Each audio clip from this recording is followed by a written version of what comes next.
Olá, seja bem-vindo ao Câmara Rio Entrevista. Vamos conversar com uma das mais importantes escritoras da literatura nacional, Ana Maria Machado. Jornalista, professora, pintora e tradutora, ela é a primeira autora de livros infantis a ser eleita para a Academia Brasileira de Letras. E hoje estamos aqui na ABL, no centro do Rio, com a nossa convidada, a escritora Ana Maria Machado. Muito obrigada pela sua entrevista, por nos receber aqui.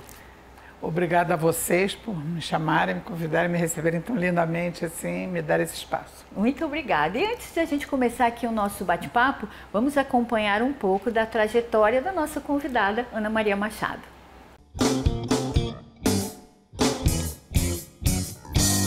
Nascida numa véspera de Natal, no bairro de Santa Teresa, Ana Maria é filha de um jornalista e de uma professora bibliotecária. Os livros estavam por toda parte na casa em que cresceu. Jornalista, professora, pintora, tradutora, toda essa versatilidade aparece em suas obras. Foi a primeira autora de livros infantis a ser eleita para a Academia Brasileira de Letras e ocupou a cadeira da presidência no biênio 2012 e 2013. Mas também publicou romances e ensaios, histórias com temáticas sociais, políticas e culturais de seu tempo. Muitos dos mais de 100 livros lançados no Brasil foram traduzidos em cerca de 20 países. Criou e dirigiu por 18 anos a primeira livraria do país especializada em obras infanto-juvenis, a Malas Artes. Também teve uma editora e, de tanto ser premiada, se tornou hors concurso da Fundação Nacional do Livro Infantil e Juvenil. Já começo aqui o nosso bate-papo lhe perguntando essa influência da literatura na sua vida que vem desde criança, né? É porque meu pai era jornalista, minha mãe trabalhou na Biblioteca Nacional, vinha de uma família de professores, então eu sempre tive livros e ouvi histórias, né? Mesmo minha avó materna, a mãe dela, que foi analfabeta até muito tarde, ela só aprendeu a escrever depois de casada, mas ela tinha um repertório de histórias tradicionais muito grande e ela contava muitas histórias, então também isso vai influenciando criança a aprender a gostar de ouvir história e de ler história. A senhora começou como pintora, jornalista, tradutora, escritora. Como é que foi acontecendo essa passagem toda? Não acho que foi acontecendo uma passagem de uma coisa para as outras, não. Eu lia muito e sempre escrevia cartas, porque morava longe das pessoas, a gente escrevia cartas nesse tempo, participei do jornalzinho do colégio quando era estudante e fui estudar letras. Quando estava na faculdade já comecei a trabalhar em jornalismo paralelamente, dando aula de português e de línguas em escolas, mas trabalhando em jornal. Então foi tudo simultâneo, não houve exatamente uma passagem de um para o outro, não. Eu comecei a publicar livros, quer dizer, o primeiro livro foi a minha tese de doutorado sobre Guimarães Rosa, um livro de um ensaio crítico, mas eu já vinha publicando histórias para crianças numa revista paralelamente a isso, na revista Recreio. Então, quase que no mesmo ano, ou no ano seguinte, comecei a juntar esses contos que eram avulsos e publicar em livros e escrever histórias mais longas para crianças e romances para adultos, enfim. Naturalmente, uma coisa levando a outra. Foi acontecendo uma já com a outra. E a senhora já tem os livros traduzidos, né, em mais de 20 países, e os livros sempre voltados para adultos e para as crianças. O que a senhora diria hoje em relação às crianças, por exemplo, né? O que mudou muito das crianças dos anos 70 para hoje? A gente fala muito até da tecnologia, né? Mas porque eu acho que a tecnologia é a única coisa que mudou. Basicamente, a criança é a mesma, nos anos 70 ou no século XV.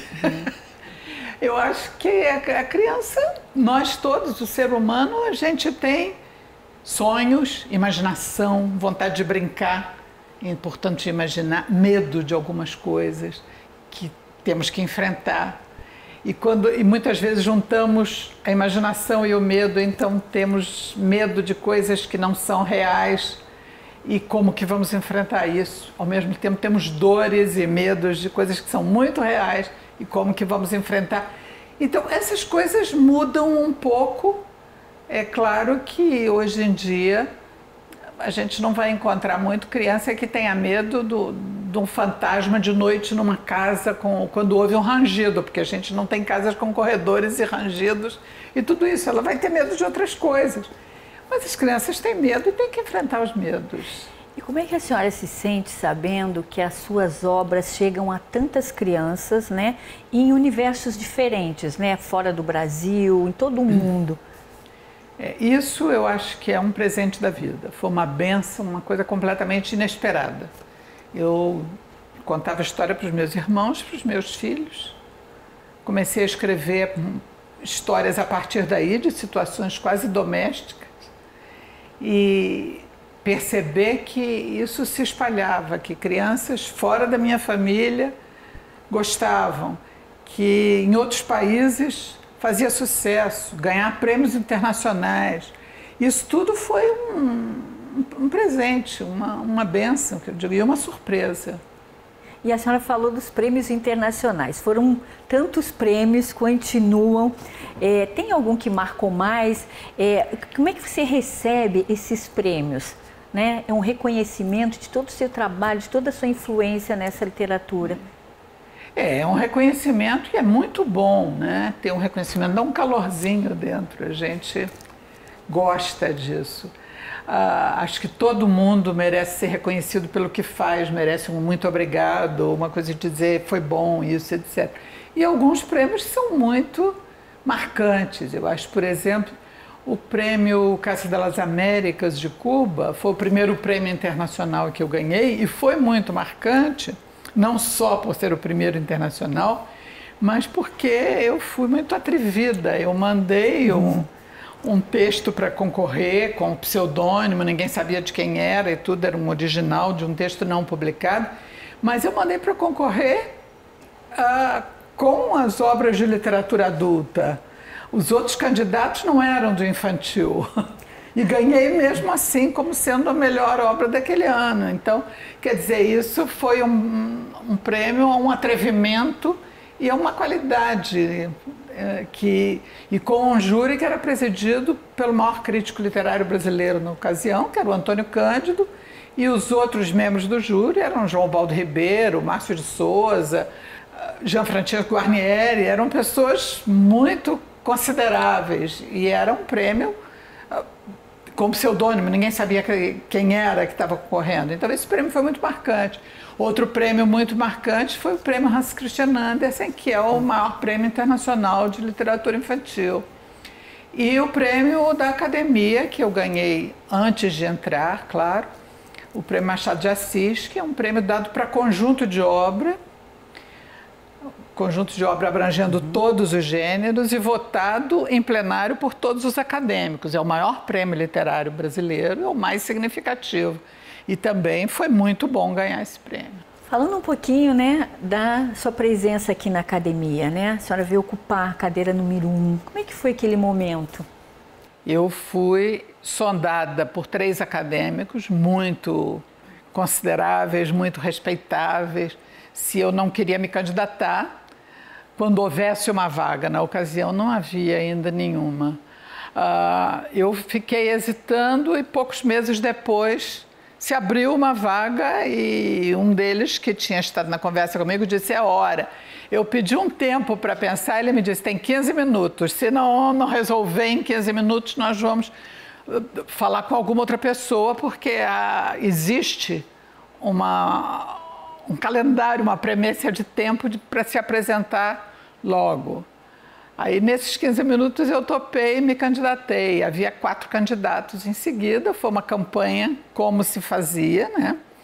Eu visitei todos os acadêmicos que eu pude, todos os que moravam no Rio, os que moravam em São Paulo. Fui a Pernambuco, visitei Ariano Suassuna, fiz como devia fazer, conversando com cada um deles e dando a chance deles me conhecerem e quase que me sabatinarem, porque é muita presunção imaginar que todos me conheciam, sabiam quem eu era e sabiam a fundo como era. Então a campanha foi assim, depois houve a votação, eu fui eleita. Se tornou presidente? Não, a presidente foi depois, já né? foi 10 anos depois, né? Quer dizer, passou um tempo grande para a presidência. Aí eu já estava aqui, eles já me conheciam, sabiam exatamente o que estavam fazendo quando me levaram para a presidência. Mas já tinham também essa certeza da importância da senhora, né? E nesse período que a senhora teve aqui também na presidência, e continua, né, o seu trabalho intenso aqui, vários trabalhos a senhora começou a produzir aqui dentro, né, com essas conexões de comunidades, com outras, né, com outros eventos. Isso é uma coisa que foi bom você perguntar, porque é uma coisa que eu me orgulho muito de ter feito aqui, foi poder aproveitar o prestígio e a capacidade de presença que a Academia Brasileira de Letras tem no imaginário popular e na cultura brasileira em geral, para poder fazer parcerias, então, de apoiar a primeira FLUP, que era a Festa Literária da Periferia, que nesse tempo ainda era das UPPs, porque existiam as UPPs, dando força para que se fizessem oficinas literárias que ao longo do tempo foram revelando autores, os mais variados e de muito boa qualidade, como Giovanni Martins, o Rodrigo Santos e enfim, outros. Depois nós fizemos uma outra parceria que aí já não foi com a FLUP, mas que foi também com comunidades, que foi também junto com a Fundação do Livro Infantil, para a formação de bibliotecários de bibliotecas comunitárias, auxiliares de biblioteca, né? Nós formamos 98 auxiliares de bibliotecas para trabalhar nessas bibliotecas. Nós fizemos essa formação com aulas aqui durante um ano inteiro, aqui dentro da academia, com professores variados, especialistas, nos mais diversos aspectos que pudesse ser útil para a comunidade. Eu tenho muita alegria de ter podido participar disso. Maravilhoso esse trabalho. Claro que a gente não pode deixar de comentar e falar aqui, né? E nós vamos para o intervalo e já voltamos.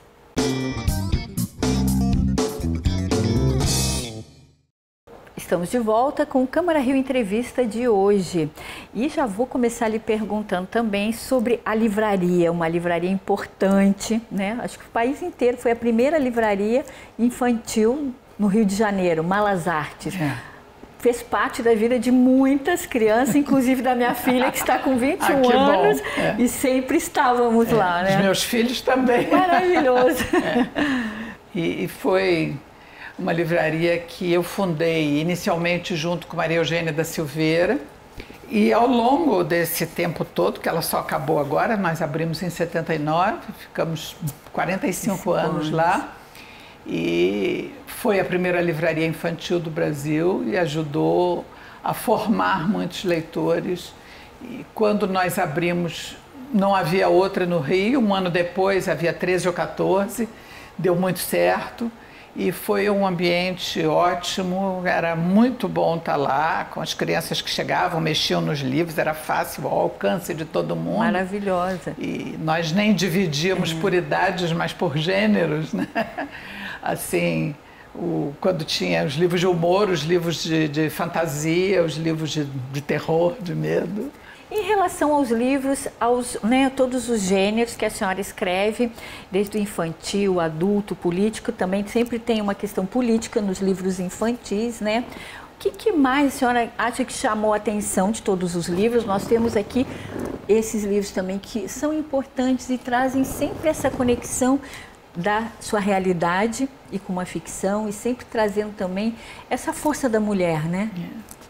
Eu acho que essas coisas são inevitáveis porque são um reflexo do tempo em que eu vivo. O que me leva a escrever e não a dançar, cantar, etc., é o meu amor pela língua, pela palavra e pela possibilidade de contar histórias que se relacionem com a realidade, mas que façam pensar e que façam imaginar também, né? Então, os livros são diferentes, quer dizer, eu vejo aqui, a gente está com alguns. A Audácia dessa Mulher, por exemplo, é um livro que retoma uma coisa muito carioca, é um livro muito sobre o Rio de Janeiro, mas com um diálogo com Machado de Assis, de alguma maneira, embora seja uma história atual. Quer dizer, atual do nosso tempo, não do nosso ano, mas é assim.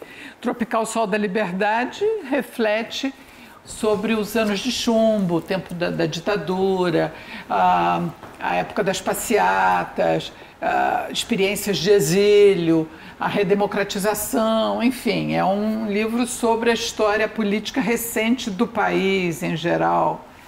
Aos Quatro Ventos já pega uma outra realidade brasileira, o voo livre, asa delta e um pouco certos elementos muito imaginativos. É o livro talvez que tem mais uma vivência assim com a imaginação mesmo mais fantasiosa, talvez.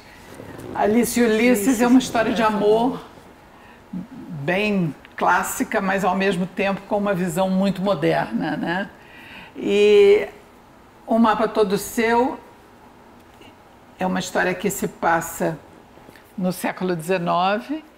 Eu retomo e revisito a história de Joaquim Nabuco e a história de amor dele com um viés feminista forte pela mulher pela qual ele se apaixonou e que ela se apaixonou por ele, mas ao mesmo tempo com uma discussão de toda a questão do abolicionismo, da campanha abolicionista. Então, Um Mapa Todo Seu é o encontro desses dois personagens inventando um mundo onde os mapas não estavam traçados, o mapa de uma sociedade sem escravatura e ela uma sociedade em que a mulher fosse mais dona do seu nariz do que costumava ser no século XIX.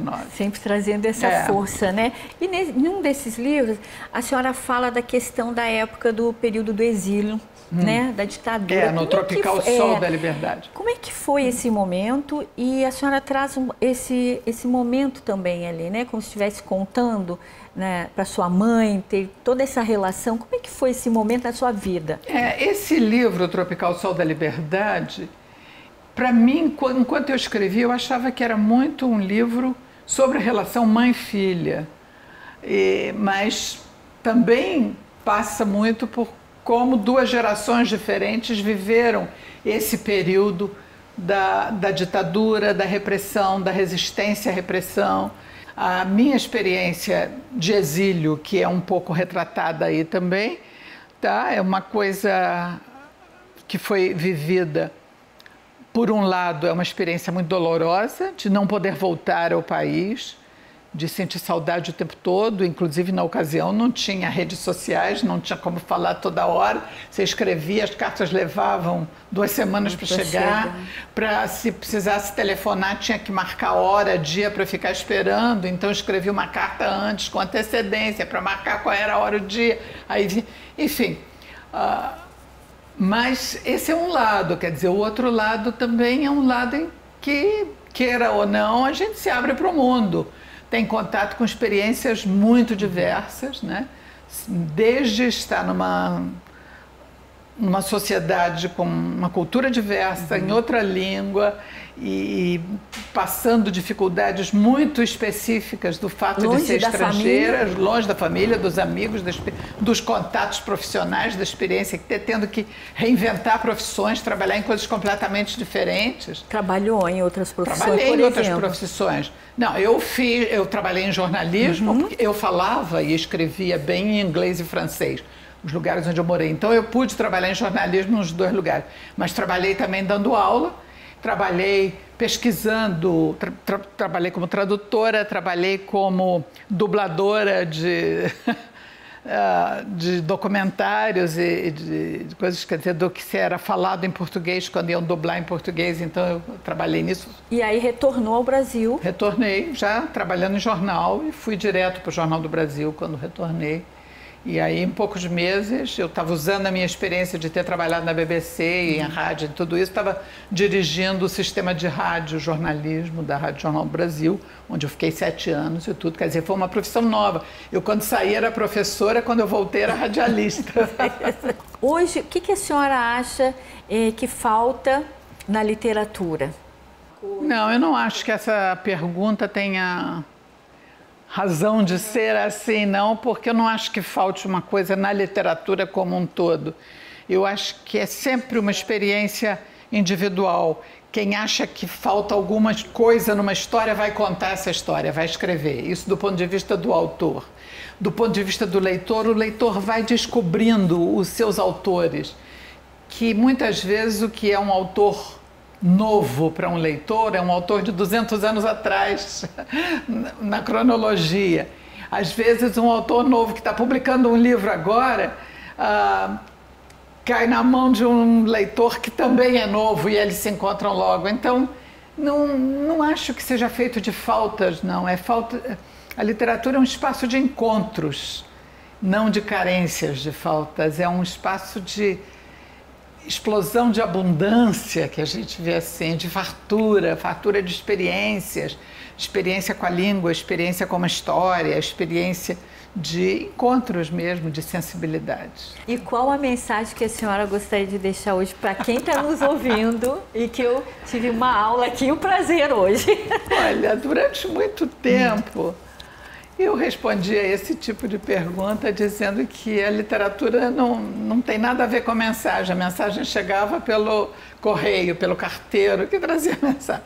Hoje em dia a mensagem chega pela internet, pelo telefone, pelo fazer um plim e pronto, chega. Não é uma atribuição do escritor, não é mensagem. Eu acho que o que tem é que a vida é muito curta e tem muita coisa boa nela. Então a gente tem que estar ligado para prestar atenção nas pessoas, na natureza, na arte em geral, nos livros, na música, no audiovisual, no cinema, no teatro, na dança, em tudo. Acho que tem que andar pela vida de olho aberto, ouvido atento, faro fino e aproveitar o que tem de bom. Muito obrigada pela sua entrevista, agradeço muito a sua disponibilidade, que eu sei que às vezes é complicado. E obrigada por receber aqui a nossa equipe. Obrigada a você mais uma vez. O Câmara Rio Entrevista de hoje fica por aqui. Você pode acompanhar este e outros programas nas nossas redes sociais. Tchau e até o próximo programa.